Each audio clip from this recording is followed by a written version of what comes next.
Muito boa tarde, Brasil. Vamos dando sequência ao nosso Diário Brasil, nesta semana importante para todos nós da Rede Gênesis de televisão, né? Estamos de estúdio novo, estamos com um cenário novo, numa casa nova, lugar bonito, né? Já tivemos a oportunidade de mostrar no programa de segunda-feira e agradecer sobretudo, e o agradecimento é diário, sabe? Quando a gente entra num estúdio amplo como esse, meus convidados chegam, rapaz, acostumado com um estúdio menor, que nós tínhamos lá na outra sede, né? O pessoal se encanta realmente, e é para se encantar. É um trabalho maravilhoso, feito, né, graças ao parceiro de Deus, né, que é quem banca nós mesmo, não tem outro papo não, é o parceiro de Deus realmente. Vamos continuar falando de política. É verdade que não tem lá novidade, está numa mesmice danada, né? Esse imbróglio do combustível, do diesel, não consegue sair de lá. Quando se toma uma providência, toma a providência errada, depois não consegue cumprir aquilo que falou que iria fazer. É muito complicado. E, fora isso, nós temos outros assuntos também. Quem viu o Atlas da Violência divulgado ontem pelo IPEA, né? Eu cheguei a dar alguns dados aqui, mas ele chegou para mim por volta de 11h da manhã, que foi o horário que o IPEA divulgou. Eu só olhei por cima. E hoje a gente já viu mais coisas, inclusive o DF, que é tido e havido como um dos 7, aonde a violência teria diminuído, tem algumas partes, para quem olha os jornais de hoje, né, consegue ver. Pega para mim, maninho. Está aqui, ó, caiu, ó, do teu ladinho aqui, ó. Isso, né? Aqui eu boto todo mundo para trabalhar. Obrigado, mano, velho. É seu esse aqui, né? Tá certo, tá bom. Né? E a gente vai falar sobre tudo isso. Dar mais uma passada em cima desses dados do IPEA, mostrar também, nós tivemos ontem, né, um dia importantíssimo, onde se tem que olhar para a natureza, Dia do Meio Ambiente. Você sabia que a poluição mata mais de 7 milhões de pessoas em todo o mundo? Todo ano, e outro ano também? É complicado. Para a gente fazer tudo isso e falar sobre tudo isso, estou recebendo meus amigos jornalistas, blogueiros, aqui no programa de hoje. Começa com o velho companheiro de sempre, Edgar Lisboa. Obrigado pelo velho, não, né? Pela experiência. Velho companheiro, mais tempo mano, de velho. reflexão. Né? Seja bem-vindo, obrigado Muito obrigado, por estar aqui, queria viu, Edgar? inicialmente cumprimentar a Rede Gênesis por esse espetáculo de estúdio. Claro que o conteúdo da apresentação é sempre muito importante, mas tendo uma estrutura como essa, facilita o trabalho de todos que trabalham na comunicação. Parabéns. Também. Conosco também o blogueiro Hamilton Silva. Quero agradecer. Né? O homem da economia. Opa! Seja bem-vindo. Já tivemos aqui algumas vezes, né? Uhum. E eu também fiquei encantado com a nova estrutura que vocês estão, que o Bispo Rodovalho está disponibilizando aí, é importante se dizer. Parceiro de Deus, a gente está sempre acompanhando. E eu creio que aqui haverão grandes eventos. Muito obrigado. Quero agradecer a minha esposa que hoje está assistindo lá o programa de casa. Você viu aquele ginásio enorme que tem ali, né? Sim. Que é de tijolos aparentes? Sim. Né? Ali já botaram 18 mil pessoas ali dentro, mano, velho. Naquele evento de verão, né? Isso, né? Teve um evento recentemente aí, né? Segundo os cálculos tinha, porque foi feito para 15 mil, mas tinha muito mais. A meninada senta no chão, não quer nem saber, né? Ocupa espaço, onde era para estar um, tem dois, né? E é maravilhoso renovando, isso. Inovando, né? Mas vamos falar um pouquinho desse Atlas da Violência? Certo. Se me permite, eu vou colocar a matéria, né, da TV Brasil, mostrando que realmente, né, a morte está chegando muito facilmente no Brasil, né, e 7 em cada 10 assassinatos são de pessoas negras, e também as principais vítimas estão numa idade, pasmem, entre 15 e 29 anos. Coloca a matéria aí. O estudo, elaborado com base em dados do Ministério da Saúde, mostra que em 2016, mais de 62 mil pessoas foram assassinadas no Brasil. Pela primeira vez, o país atingiu a taxa de 30 homicídios por cada 100 mil habitantes, o que corresponde a 30 vezes a taxa observada na maioria dos países da Europa. 7 em cada 10 homicídios foram cometidos com armas de fogo. De acordo com o coordenador do estudo, O perfil das vítimas de mortes violentas mantém a tendência de levantamentos anteriores. 7 em cada 10 são pessoas negras. Em 2016, a taxa de homicídios dessa parcela da população foi 2,5 vezes a de não negros. Jovens entre 15 e 29 anos são as principais vítimas. Ao todo, mais de 33 mil foram assassinados em 2016, 7,4% a mais do que um ano antes. E mais de 90% eram homens. São jovens negros com baixa escolaridade que não têm sequer o ensino fundamental e são mortos nas periferias das grandes cidades. Então são mortes de pessoas reconhecidas pela sociedade como descartáveis, em que não precisa investigar para saber o que aconteceu, porque eles já são culpados de antemão e assim a sociedade legitima essa barbárie. O levantamento também mostra que as crianças são as principais vítimas de estupro no Brasil. Quase 7 em cada 10 são menores de idade. E os agressores, muitas vezes, pessoas próximas. Mais da metade dos casos registrados eram estupros recorrentes e 80% ocorreram na casa das vítimas. Aquele núcleo familiar mais próximo que deveria proteger e investir no futuro dessa criança são aqueles que conspiram contra o desenvolvimento e a integridade dessa criança. É preocupante, né, mano, velho? Meu Deus do céu. Fazem um levantamento de 10 anos, né? Bem lá de 2005, mais ou menos, 2005, até agora, 2016, esses números. Que coisa de maluco, Edgar. É uma coisa preocupante e assustadora. Mas, Celso, eu acho que assusta ainda mais quando nós pegamos, digamos, você vê um índice nacional. Você pega um índice aqui ao lado do poder, que Brasília é o poder, o dinheiro sai de Brasília, para todo o território nacional, os principais investimentos vêm para cá e voltam para os seus estados, para os seus municípios. Aqui você pega algumas cidades do entorno, eu volto a falar no Itapuã, por exemplo, onde tem centenas, dezenas, centenas de jovens desempregados que vivem na rua, vivem nas chamadas baladas, dia e noite, durante a semana toda tem eventos e não raramente acontecem homicídios. Por quê? Tráfico de drogas, pessoas adultas aproveitam os menores que eu digo é de 12 anos, para distribuir maconha, para distribuir crack. Por quê? Porque se a polícia pega, ela fica impotente, eles vão para onde tem que ir e logo estão soltos. É um problema que não é a polícia que tem que resolver, é a sociedade como um todo e principalmente, para concluir, o Congresso Nacional. Celso, Diga, eu acredito assim, que o grande problema da violência, né, ele é atrelado aos demais problemas, como educação, como saúde, como o problema agora, principalmente, da mobilidade, da distribuição dos recursos. E o grande desafio do próximo presidente da República vai ser constituir a possibilidade desses jovens estarem empregados, né? Então, assim, quando você tem a saúde e a segurança como o principal problema da nação, a gente precisa observar a questão da educação. Você viu o cidadão do IPEA falando, né? Responsável pela pesquisa, ele mostrando claramente que a maioria dos jovens que foram mortos também tinha uma única característica, não tinham educação. Exatamente.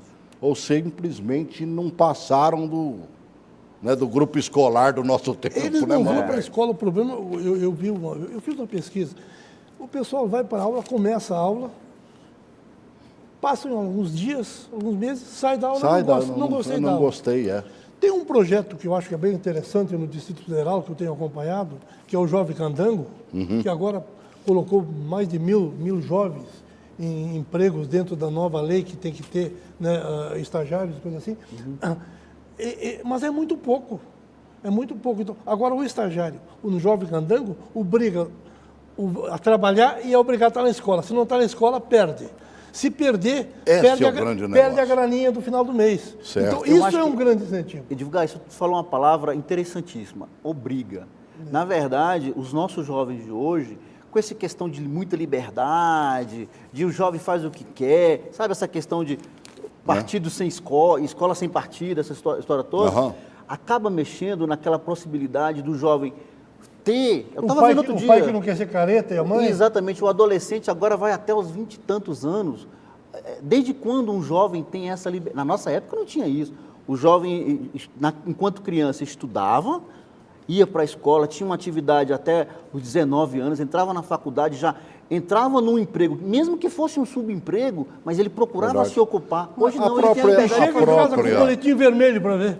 A própria educação te levava a isso. É. E quando eu fiz o científico, né, você tinha, paralelamente às demais matérias, você tinha um curso profissionalizante. Exatamente. Você saía auxiliar de alguma coisa, Que arrumo. Exatamente. não é mesmo? Que arrumo. Eu fiz auxiliar de contabilidade na época. Eu falei assim, né? Minha mãe empresária, né? De repente eu parto para esse lado aí, né? Já estou sabendo alguma coisa. Agora, o próprio governo não pensa nessa educação. Eu hoje vi uma notícia, não sei se vocês chegaram a vê-la, né? Calouros universitários indígenas e quilombolas correm o risco de abandonar seus estudos porque o governo federal interrompeu aquele programa Novas Bolsas, né? Bolsa Permanência, que tem uma ajuda mensal de R$900. Por quê? Esse cidadão sai lá de onde o vento faz a curva, de uma tribo indígena, o quilombola vem lá de onde os negros vivem, em um cantão do mundo, e tem que morar na cidade. Então, ele usa os R$900 para moradia, para alimentação e material escolar. Agora, pasmem, dos que entraram agora esse ano, 2.500 já estão prejudicados, né? E esse número pode chegar a 5.000. Desde o início das aulas, em março, nós já estamos em junho. Eles não receberam nenhuma parcela. É difícil. Entendeu? O cidadão volta para a tribo, ele volta lá para o quilombo. Caramba! Vai dar um jeito de voltar, porque Agora, não tem nem como pasma, voltar. olha, veja números.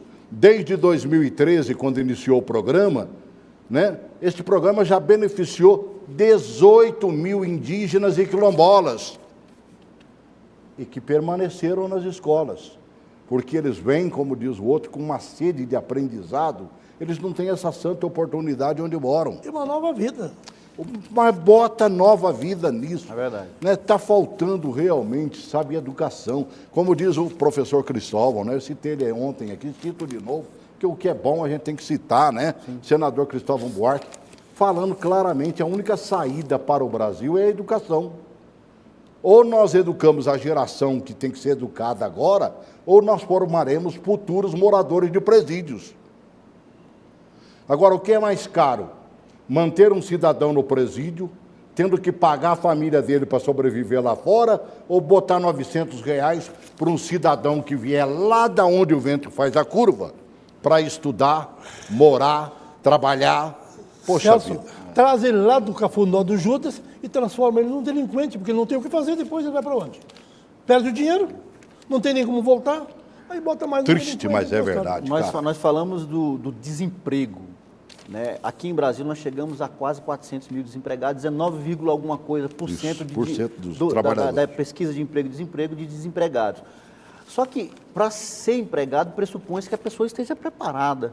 Né? Agora, faltar investimento para a educação já não é novidade nenhuma. O que eu acho extremamente preocupante é faltar dinheiro, né? Desinvestimento, a palavra é essa, o que está acontecendo é um desinvestimento na área de saúde, na área de segurança pública, mas principalmente nessa área que nós tivemos agora, né, você passou alguns dias fora aí, em programas gravados, nós passamos um mês quase todo, metade do mês de maio, parados com uma greve de caminhoneiros, né, e aí ele nos fez... Greve que não terminou. Greve que não terminou, mas que nos leva a uma reflexão muito séria. Onde foi que nós estávamos quando nós construímos um país que transporta as suas riquezas através de rodas, que é um frete caro, pneu caro, manutenção cara, a mão de obra do caminhoneiro barata, tá certo? Então, hoje é preciso fazer uma Mais reflexão de a respeito 70 disso. mil caminhoneiros que prestavam serviço a transportadoras sem emprego,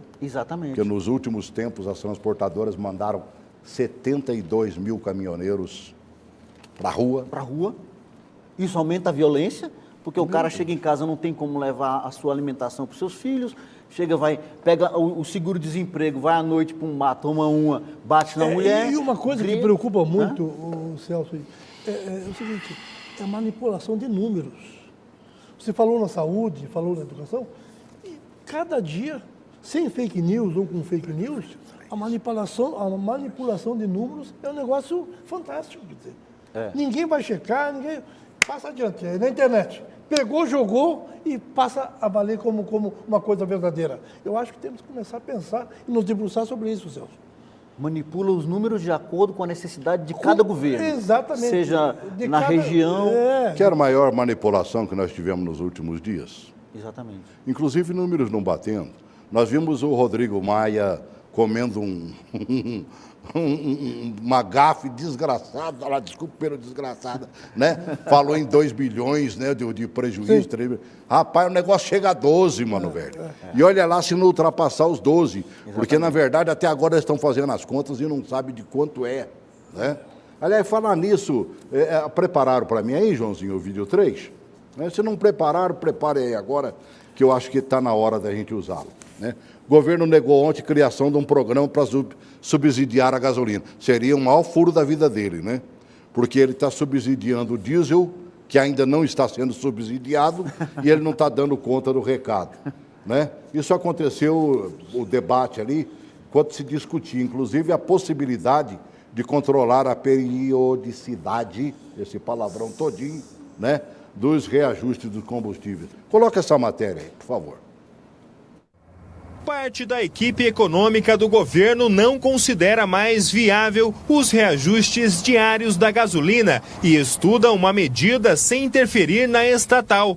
Uma das possibilidades seria a criação de um colchão tributário para amortecer o valor diante de altas do barril de petróleo e do dólar. Além da gasolina, o governo também compensaria o valor do gás de cozinha. Arcar com esses 2 itens custaria pelo menos 17 bilhões de reais aos cofres públicos. Não vai alterar nada, só altera se mudar a política de preço da Petrobras, desindexando com o dólar internacional. Claro que existe uma preocupação com o gás de cozinha e da mesma forma com a gasolina. Agora, a prioridade hoje é honrar o compromisso no óleo diesel nos caminhoneiros. Hoje, o ministro da Fazenda, Eduardo Guardia, disse que o chamado colchão tributário está sendo discutido com calma, mas negou que o governo fará com a gasolina o mesmo que fez com o diesel. Nós não estamos discutindo nenhum programa de subsídio para a gasolina. Quando nós anunciamos a solução para o problema do diesel, nós deixamos absolutamente claro que não temos espaço fiscal para esse tipo de coisa. Eu tenho uma colocação para ti, mas deixa eu, né, apresentar aos nossos telespectadores e mais um convidado, é o meu amigo Fred Lima. Seja bem-vindo, blogueiro Fred Lima, chega junto, né? Deixa eu perguntar para o Edgar, você vem do Rio Grande do Sul, né, gaúcho, e que não deixa as bases, né? E está sempre acompanhando lá o seu estado. O movimento dos caminhoneiros basicamente começou lá. Sim. O primeiro movimento básico foi concentrado lá em Paz de São Paulo. E agora, bastante lá, bastante em São Paulo, mas aí inundou o país.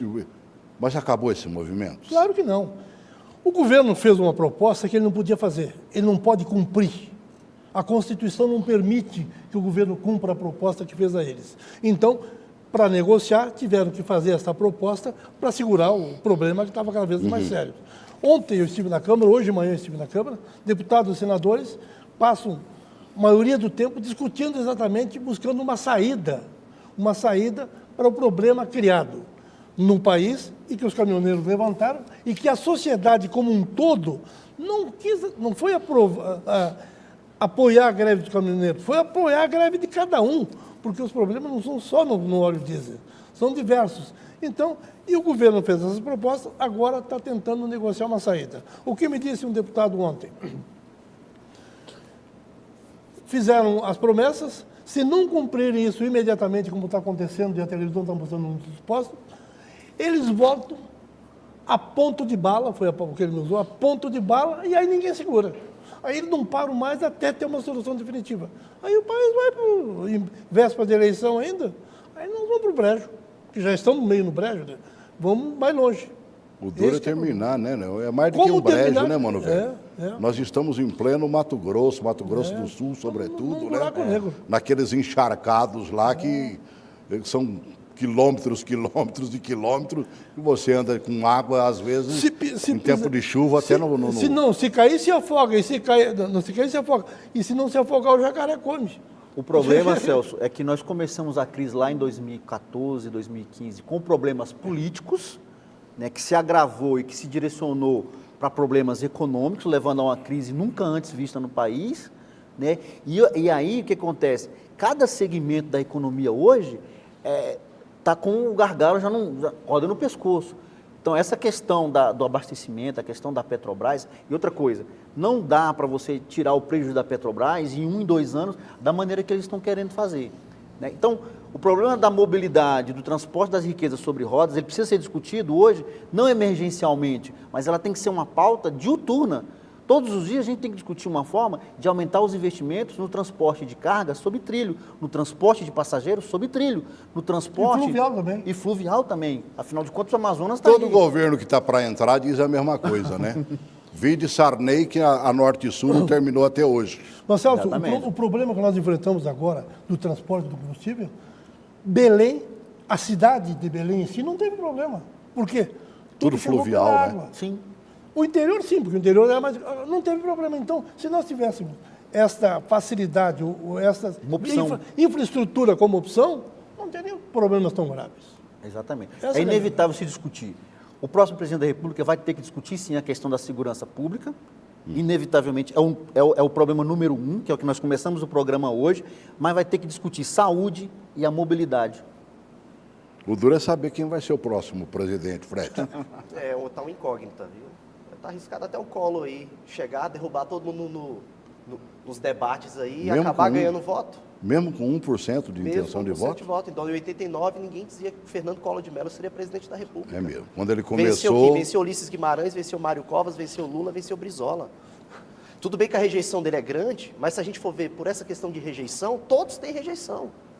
O que eu Ali acho não que sobrou para ninguém, né? não sobrou para ninguém. Imagina Collor num debate que é bom de oratória, vai conseguir voto ali. Não acredito que seja eleito presidente da República, não.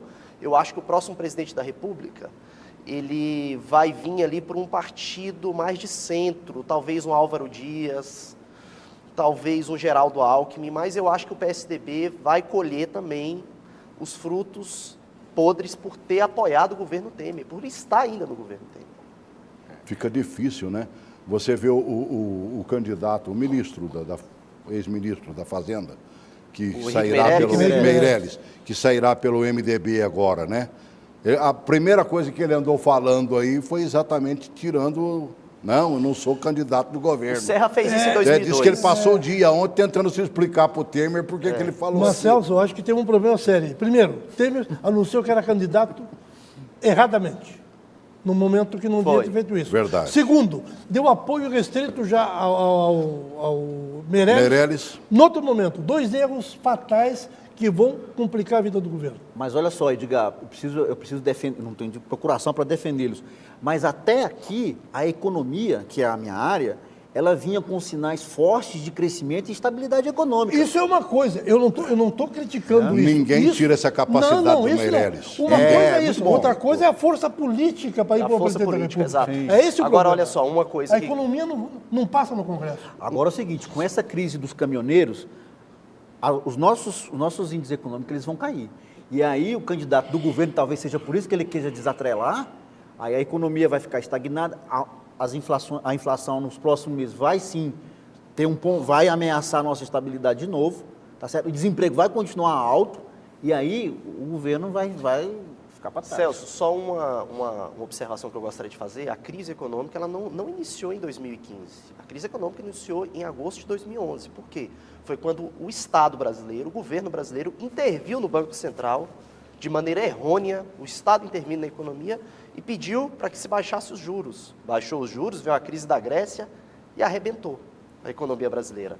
Pela primeira vez, o mandato da Dilma, de janeiro de 2011 a janeiro de 2015, pela primeira vez o Brasil cresceu abaixo da média da América Latina, desde o lançamento do Plano Real.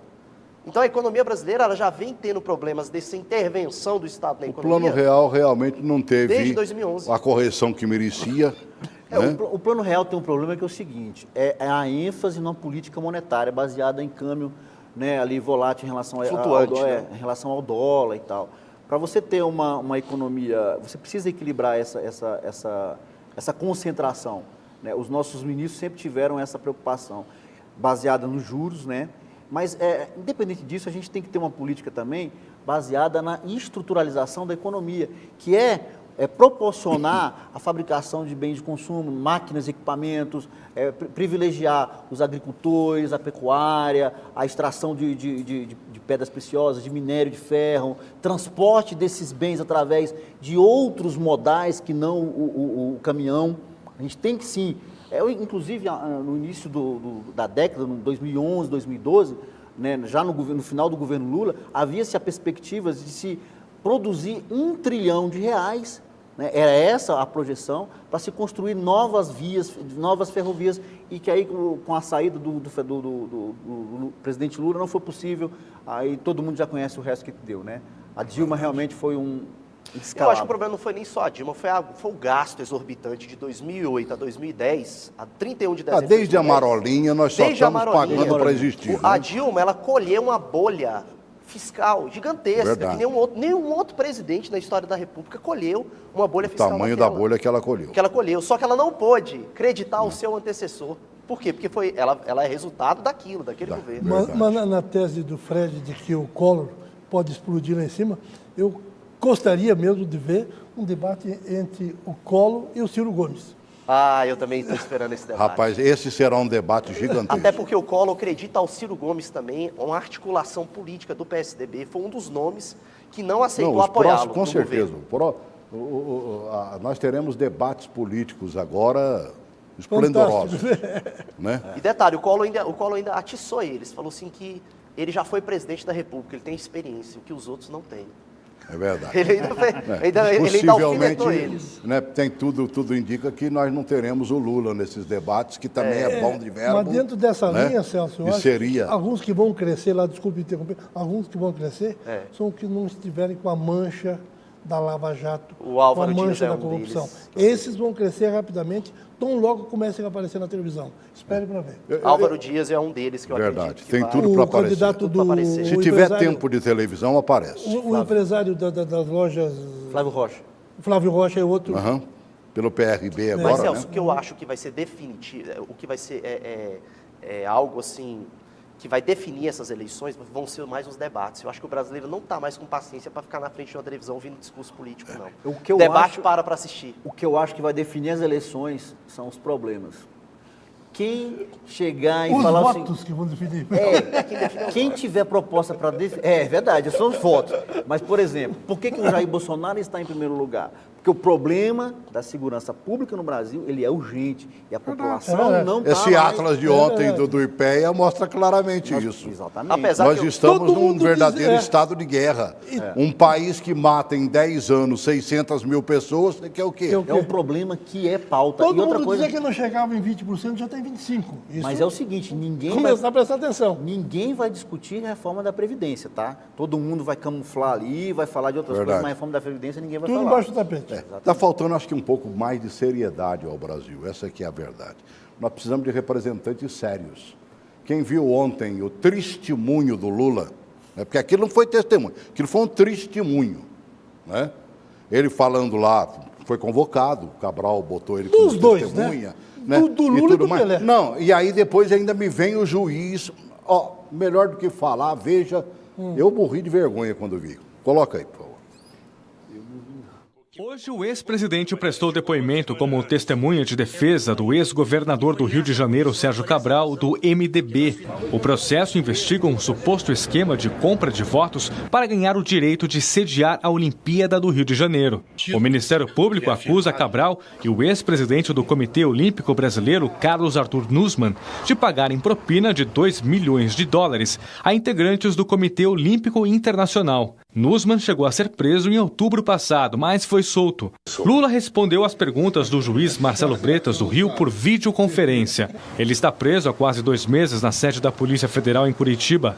O ex-presidente declarou não saber de nenhuma fraude na escolha do Rio como sede das Olimpíadas. Eu só lamento que venha uma denúncia de corrupção, de compra de delegado, 8 anos depois. Ao final do depoimento, Bretas agradeceu Lula e revelou que já foi militante do ex-presidente. É relevante a sua história para todos nós, para mim inclusive, que aos 18, 17 anos estava aqui no comício na Presidente Vargas, com 1 milhão de pessoas, vivíamos um momento diferente no país e eu estava lá, usando o boné. Pode voltar agora. O boné e estava usando a camiseta com seu nome. Então, enfim. Quando eu fizer um comício agora, eu vou chamar o senhor para participar. Eu assistindo o Jornal da Cultura, gosto demais. O Jornal da Cultura, além da apresentadora, ele coloca sempre 2 convidados. E no jornal de ontem estava lá o Marco Antônio Villa, historiador, né? Um homem com vasto conhecimento. Meu Deus, ele desabou o mundo ao ver isso aí. Sabe, assim como eu me disse envergonhado de ver um negócio desse, ele se colocou mais do que envergonhado. Isso é triste para a nação brasileira. Porque, olha só, o juiz ele é um magistrado. O papel dele ali é de magistrado. Ele não pode ali externar opinião política. O que esse juiz fez aí é um absurdo, entendeu? É um erro total. O Villa falou exatamente isso. E detalhe, os petistas não reclamaram, né? Soltaram foguete. Já que dizem que o juiz Sérgio Moro tem uma tendência, né, a ser anti-PT, nesse caso aí, que foi um erro grosseiro desse juiz, a gente vê só os petistas o quê? Não vão acusar de processo político. Não vão acusá-lo. Então, assim, é um erro. O juiz é magistrado. O juiz tem que ser imparcial. Não pode dar a sua opinião política. Perguntou, ouviu e acabou. E acabou. Né? Contenha-se. Contenha-se, senhor juiz. Meu Deus do céu. O que eu questionei ali, o que eu observei, assim, só com uma curiosidade, é que ele, como presidiário, está muito bem, né? Não rasparam o cabelo, a barba continua, parece que está na mesma cela ainda. Quer dizer, então... E tem juiz tietano? E ainda indicando candidatos a governador de estado, como foi agora no interior aí, né? Se comunicando e mandando recado, né? Então tem celular. A Gleisi anteontem, falando com a juventude num dos nossos estados aí, juventude petista. Exatamente. Né? Trazendo recado do Lula e tudo mais. Meu Deus do céu. Para os petistas, na verdade, o Lula ainda é candidato. Legalmente, sabemos que isso é uma impossibilidade. Isso. Mas vão levar até quando puder essa candidatura. E aí ele vai indicar alguém. Mas aí nós temos 45 dias para a campanha. É um desafio meio inglório, né? É o que o Fred nos falou ainda há pouco. Eu acho que a grande decisão vem com os programas de rádio e televisão. Quem tiver espaço e souber... E os debates. Mas quem tiver espaço e souber dialogar, souber falar... Dar o recado? Souber mostrar, vai chegar na frente. Só que eu acho, Celso, que os debates vão ser mais decisivos ainda. Por quê? Porque o brasileiro, ele está apolítico agora, ele está pegando uma raiva da política. Eu acho que ele não vai ter a mesma paciência que ele tinha antes de, pelo menos assim, 2 programas, né? Ir lá assistir 2 programas de determinado candidato. Os debates é aí que eles querem ver, entendeu? O que vai acontecer ali. E eu acredito que nesses debates tem uma particularidade. Por exemplo, quem está em primeiro lugar não vai poder fazer o que muitos outros fizeram, que era se abster do debate. Não vou, estou muito longe, estou com 35%, não. Bolsonaro está ali com 18, 19. 45 dias, se não fizer, não vai mais. Se não botar a cara a tapa, não vai conseguir conquistar voto, não. A mesma coisa acontece nas eleições locais, aqui em Brasília também. O Geoffran Frejá está em primeiro lugar, mas ele vai precisar ampliar a sua base, senão o Exalci pode vir a complicar a vida do Geoffran Frejá. Você acredita nisso? Acredito que sim. Hoje qualquer prognóstico... Assim como o Fred disse que nós teremos um bom duelo entre Ciro Gomes e Collor, nós teremos um bom debate entre Exalci e Frejá? Eu creio que sim.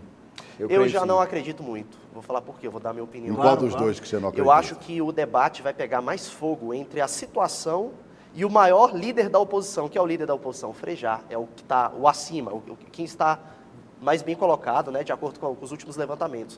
Eu acho que o vai pegar fogo é aí, até porque eles disputaram, eles dois, o segundo turno. Você falou atual governador, então. Atual governador. Em 2014 eles disputaram a máquina pública está na mão do atual governador, e isso pesa numa eleição onde não tem dinheiro. Uma coisa eu tenho certeza absoluta, os caras vão ter que medir o que vão falar para Frejá.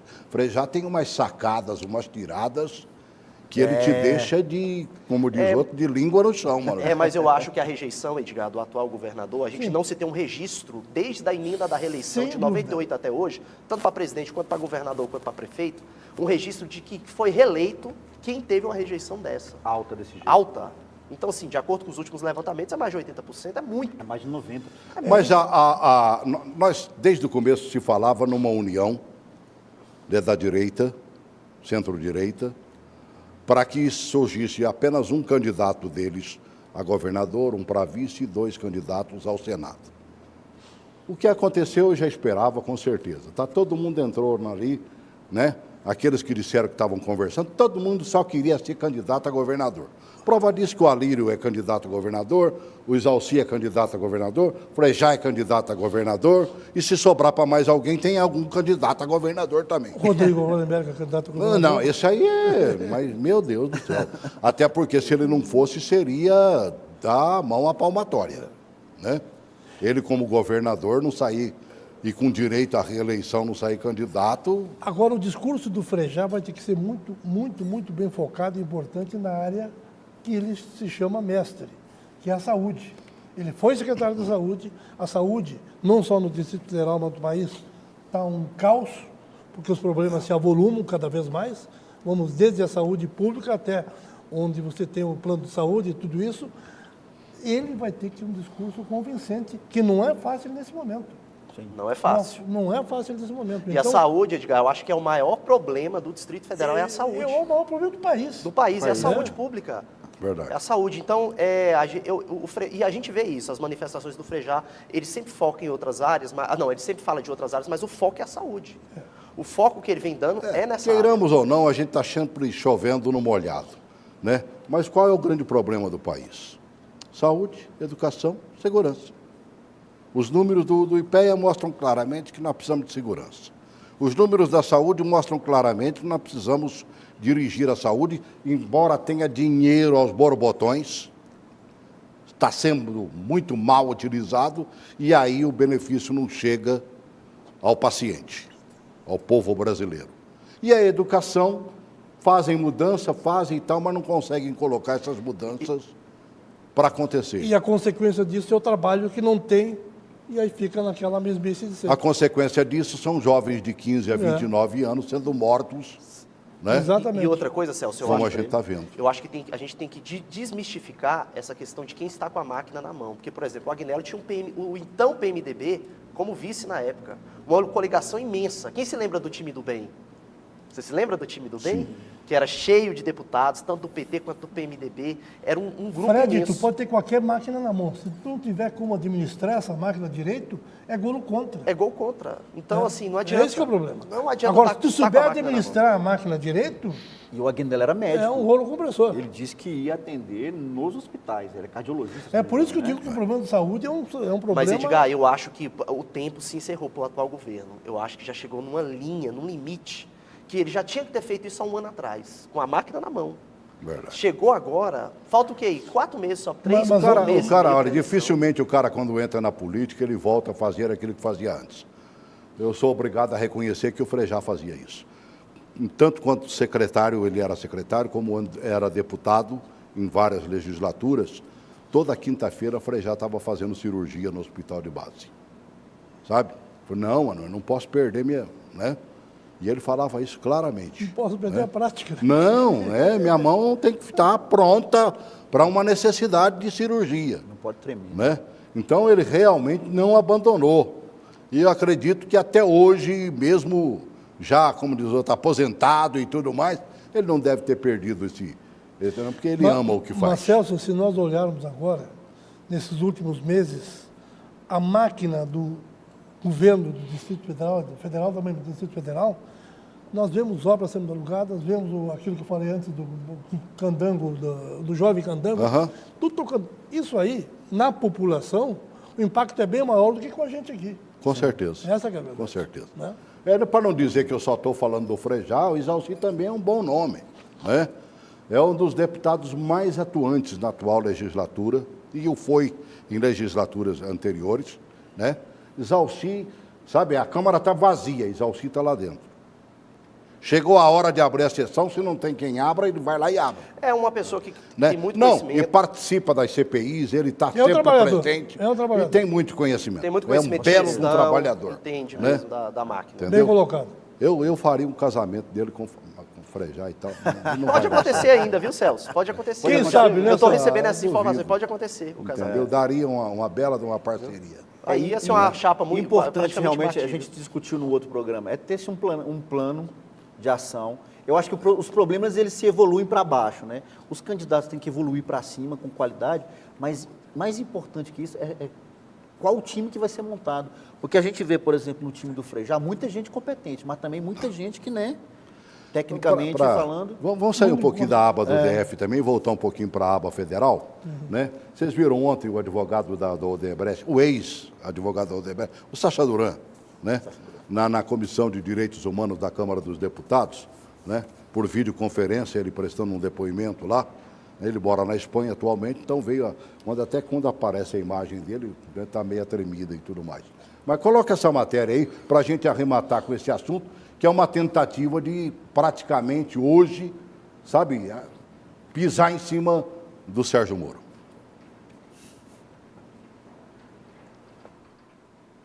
Ex-advogado da Odebrecht e da UTC Engenharia, reafirmou as denúncias já apresentadas em audiência no Senado. Duran disse que durante negociações para a delação premiada, procurou o advogado Carlos Zuccolotto em Curitiba para representá-lo. Porém, Zuccolotto teria cobrado um valor de 5 milhões em troca do direito à delação e a favorecimentos no julgamento. Táquila Duran se recusou a pagar e entende que desde então teve sua colaboração negada pelos procuradores do Ministério Público. Duran afirmou que há indícios de que o esquema foi utilizado durante o processo de investigação dos mais de 70 executivos da Odebrecht que assinaram um acordo de delação e que todos apresentaram provas fabricadas após adulterações nos sistemas de notas e movimentações bancárias da construtora. Já no exterior, Táquila Duran fez a denúncia e mesmo após uma ação de busca e apreensão ordenada pelo juiz Sérgio Moro em seu escritório, apresentou provas das fraudes. Ele disse ainda que, apesar de ter solicitado, nunca foi ouvido a respeito no Brasil, mesmo tendo contribuído sobre o mesmo tema para a justiça de outros 7 países. Equador, Andorra, Suíça, Equador por 3 vezes, Antigua e Barbuda, México, Peru e Argentina. Duran citou exemplos de delações que teriam indícios de que o esquema de seletividade de acordos em Curitiba ainda estaria funcionando, como no caso do jornalista Diogo Mainardi, que foi delatado por um funcionário de alto escalão da Odebrecht. Nem o jornalista e nem as empresas PVR e Empíricos, citadas pelo executivo, foram investigadas.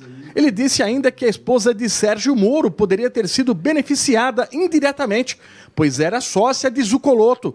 Táquila Duran chamou o esquema de delação à la carte e garante que, se conseguir apresentar suas provas, mudará o rumo da Lava Jato e beneficiará réus já condenados, como o ex-presidente Lula. Os documentos que ele produziu, que ele coletou e periciou, foram mostrados da senhora Procuradora-Geral da República. Agora, ela se recusa, ela se nega a investigar. Ele deixa entrever que há tráfico de influência na Operação Lava Jato, ele deixa entrever que há prevaricação, ele deixa entrever que há coação de testemunhas, que há um mercado de delações, que há falsificação de documentos. O escritório que advogava para ele era um escritório que tinha como sócia a senhora Rosângela Moro, esposa do Sérgio Moro. Em segundo lugar, ele mostrou que nesse sistema do Paraná, quem pagar fica de fora. E em terceiro lugar, ele mostrou que tem provas que estão sendo usadas para acusação que foram adulteradas. Isso ajuda em muito a CPI que vai agora iniciar-se em relação às delações premiadas. As acusações são bastante graves. Tem que se provar o que se diz, tudo bem, mas as acusações são bastante graves. E a CPI, eu não acredito que nós teremos CPI antes das eleições. Eu acho também. Até porque ela estaria esvaziada completamente. Não tem Ou como. uma reunião como essa ontem da Comissão de Direitos Humanos, né? Mas tinha que estar assim, ó. Não é assim não, é assim, ó. Empinhada de gente, tinha meia dúzia de parlamentares. Quer ficar distante disso agora até os votos. Ô, Celso, eu vou ser um pouco discreto disso aí, sabe por quê? Diga. Eu não acredito que esse pessoal ia deixar um presidente da República como Lula chegar a ser preso e não denunciar da maneira que estão denunciando hoje. Eu acho que isso é desespero do PT, é desespero de alguns setores, sabe, na tentativa de reverter o processo. Eu não acredito, eu acho que... Mesmo o advogado, sendo ex-advogado da Odebrecht, ajudando evidentemente que a própria Odebrecht botasse a boca no trombone em troca de delações? Eu acho muito pouco provável. Esperneio. É questão de acho, né? É um achismo, estamos aqui num achismo. Claro. Porque lá atrás você tinha toda a possibilidade de fazer defesa, de botar testemunhas em outros processos como esse, até para desqualificar o Sérgio Moro, né? As tentativas vão continuar sendo... vão continuar batendo. Celso, que o voto que a decisão do juiz Sérgio Moro é questionável, É por quê? Porque eu já vi jurista anti-PT dizer que a questão da prisão do Lula. Certo. Tanto que no Supremo teve que ter desempate. Só que querer agora achar pelo em sopa nessa altura do campeonato é brincadeira, né? É você querer... É você querer, por um questionamento, você querer melar toda a Operação Lava Jato. Não dá. Eu acho que a Lava Jato está há quantos anos? 3, 4 anos trabalhando? 4 anos e mais. Para agora achar um pelo Eu concordo em com sopa. você. Nesse momento não vinga, a CPI, duvido muito menos, né? Que se une alguém para a CPI. Né? Os caras não querem mais saber. CPI não é um processo legal, é um processo político. Nunca resultou em absolutamente nada. Abrir a maior pizzaria do mundo. Exatamente. Foi aberta pela CPI. Político e detalhe, quando vai para o Supremo, é a decisão do que houve como político, igual a gente estava falando do Collor, o impeachment do ex-presidente Collor. O Collor foi inocentado no Supremo. Eu acho que depois da judicialização da política brasileira, a CPI perdeu muito espaço. Perdeu força. É verdade. E esse papo vai ter que continuar outro dia, né? Porque, lamentavelmente, o pessoal já está lá assim, ó, Acabou. Né? Acabou. Obrigado, bom te rever, viu, querido? Muito obrigado. Prazer enorme, estamos sempre à disposição e agora nessa casa nova, mais ainda. Tá bom. Parabéns, Celso, pela casa. Te ver, querido. Deus abençoe. Obrigado. Meu amigo Fred. Obrigado, Fred parabéns aí também. Presidente de honra da Associação dos Blogueiros de Política. Eleições, logo. Vai ter eleições, você é candidato? Olha aqui os candidatos aqui, ó. Rapaz, eu vou dizer uma coisa rápida aqui. A gente nunca pode dizer que nunca beberá desta água, mas eu não pretendo ser, porque eu acho que a associação já me colocou em uma posição de honra, que é para ser o seu presidente de honra, então eu vou manter nessa posição. Celso, como bom político, já viu que ele é candidato. Não sou candidato. O melhor negócio do mundo é negar. Não sou candidato. Né? Depois as pressões me obrigaram. Eu sou candidato a não ser candidato. Tá bem, tá certo. Bom te ver. Obrigado. Bom te ver. Sempre muito bom estar com você. Grande abraço. Né?